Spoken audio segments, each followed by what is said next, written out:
Hello and thanks for tuning back into the channel. What today's video is going to be about is my experiences using the Nikon Z7 II over the last 8 months.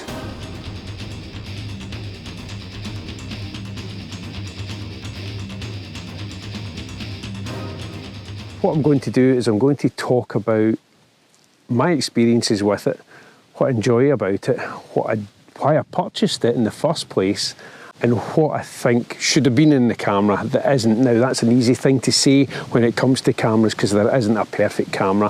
One thing in particular for me that I would have loved, but it's not in it, so that's fair enough. But what I'm going to do just now is I'm going to take this shot. I've got a nice square crop set up here.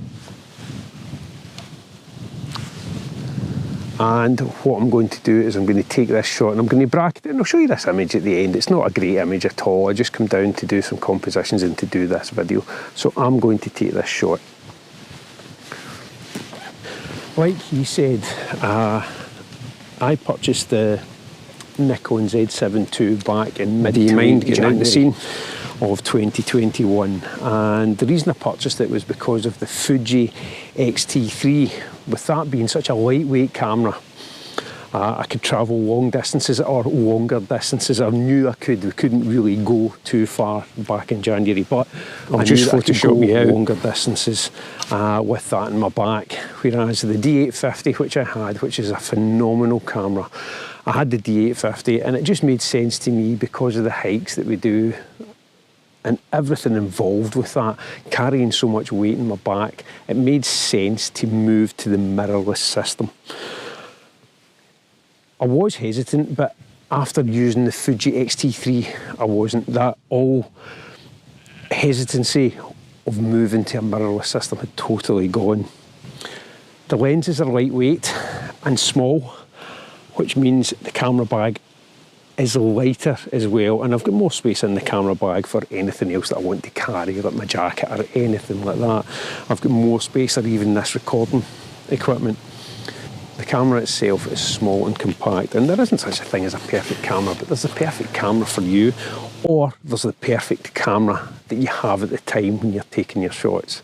I sold the drone, I sold all my lenses, everything. I didn't go for the FTZ adapter. I wanted everything lightweight, and as I say, everything was going to get this, and a bit of saving to get it as well, because it's not the cheapest of equipment. But it's an investment. It's my second brand new camera. The first camera I ever bought brand new was the D850. Before that, everything else had been second hand, and mainly from MPB, but that was it. So the D850 was my treat to myself as a photographer. And then when the Z7 II came out, I thought, that's me. I'm selling everything to get it. So you've got to, cut the cloth accordingly. Have I regretted it? Not at all. It's an absolutely great camera to use. It seems only natural to film this video outside simply because I use it for landscape most of the time, but as you can hear the wind's getting up, and hopefully it's not interfering with the microphone too much. But most of the times, I say 99% of the time, this is used for landscape photography.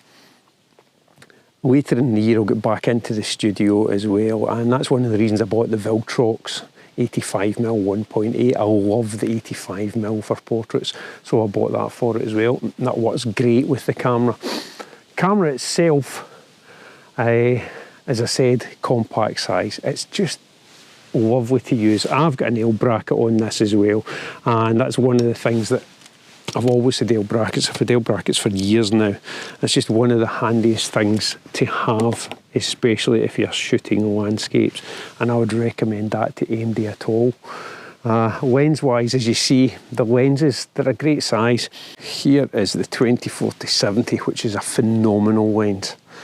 I actually purchased that with the camera. I purchased that and the 14-30 with the camera, and that's a phenomenal lens. It's phenomenally sharp. Can't afford the 2.8, but that'll do me. That'll honestly do me. And the other one I have is a 20-40-200. And again, you can see the sizes of these. They're not big at all. Weight-wise, they're great to carry around. The full thing, I'll be honest, I couldn't tell you, but I don't notice it. The three of them in the camera bag, that's it. There's hardly any weight at all on your back, which is really, really nice. The tripod as well, it's a lightweight tripod. The camera itself, I have there's three user buttons in the top. I have all three buttons programmed to the different shooting situations, and it's dead easy to do through the menu. Did I need 45.7 megapixels? No, I don't print that big, but I want the opportunity to print big. And that's one of the reasons I bought it. And being totally honest as well, because I was used to the D850 and the sensor and pixels on that, when I dropped back to the Fuji X-T3, although I still had the D850, I still would shoot with the D850, so as that if I wanted to blow an image up. So that came out with me as well. If I was out shooting with the Fuji X-T3, the D850 was in the bag, so you can work out the weight there that's involved in that. So I was carrying that around. And it's not out of sheer laziness that I don't want to carry that weight around. It was just that sometimes we were out hiking for 12, 13 hours, and with that weight in your back, that's the odd occasion. But sometimes we were doing that, and that weight in your back was just a bit too much. The hike itself was tiring without that in your back as well. Using the camera itself, great to use. The hand grip is deep. Perhaps for me not deep enough, because we have two function buttons in the front here, which are programmable. All the buttons on it are programmable.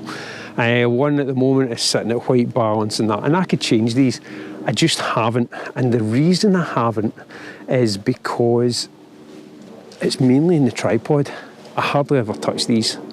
So it's mainly in the tripod. When I go into the studio though, one of them's already set, and it's a default setting which is set to white balance, so that'll be handy in the studio. And I don't know about you, but I'm now putting my lens caps in the same pocket all the time because I'm not hunting for them. Camera itself, you can see the weight, and that's another reason perhaps in some of the images you'll see of the camera that part of the L bracket is out, but that's for me for carrying. That's the reason that hangs out there. I just find it a lot easier carrying with that. I feel more secure with the L bracket to the side than I do carrying that, because I can get my fingers jammed in there and hooked right round it. There's a click with the lenses when you first open them, or not when you first open them, when you open them all the time, there's a click with the lenses, and you can hear that there, and it's the same for all of them. So if you use one of these, you'll be aware of that click, and it does feel as if you're going to break it, but don't be worried about it if you get one. Don't force it, but don't be worried about it if you get one. Throughout the video you'll have seen the images that I have and that I've taken with the camera, and I have no complaints whatsoever. My biggest, and it's not even a complaint because it never put me off buying the camera, but my biggest thing for it is the back LCD screen. I really wish it was articulated. It only comes out like that, or like that if it's off here. So that's it, that's the two options you have. Like so. I wish it came out there. And the reason for that is I do a lot of shoots, portrait orientation. Right now, at this height, I can see it fine. Down low, I can see it fine. But down really low, just check that's secure, but down really low, I would like the option of flipping that out. But that's not going to put me off using the camera. If I'm going to get wet, I'm going to get wet. If I'm lying in the mud, I'm going to get dirty. So that's fine, but that's just one thing I wish that the camera had. Comparing it to the Fuji there, because the Fuji has that type of screen.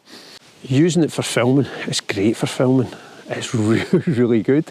It's a shame the user isn't great at filming, but it's fun to use, and I'll get better at that. Right now, this has been filmed in the GoPro. It's just handier at the moment to bring it out. Also, my partner uses the Z6 II, which I can take out to film with as well if I need. The camera produces great images. It's not a technical review, this. I'm not going to do any technical reviews. It's not my place. There's plenty of videos to do technical reviews, plus they'll make more sense than I will. Has it been a good camera for landscapes for me? The answer is yes, it definitely has. I've really enjoyed using it. I have jumped from the D850 to this and honestly have no regrets whatsoever.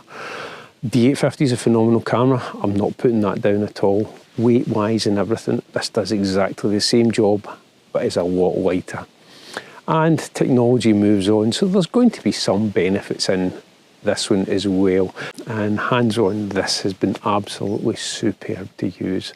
And I look forward to using it more and more in the future as we get out more and more and travel to distant places.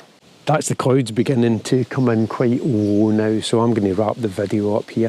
Hopefully you've enjoyed this video. Not a technical video, mainly my experiences using the Nikon Z7 II, and hopefully you've liked looking at some of the images that I've created so far with it. I'm looking forward to using it well into the future and improving my photography and my practice in photography as well. If you enjoyed this video, big thumbs up because that always helps, and if you're currently not a subscriber, please consider subscribing. Check out the other videos on the channel as well, and you'll see different types of videos, but mainly landscape and editing. That's mainly what I focus on with the channel. Videos will be out on a Sunday at the moment because that seems to be the best for my workflow. Thanks again for watching, and I'll see you in the next video.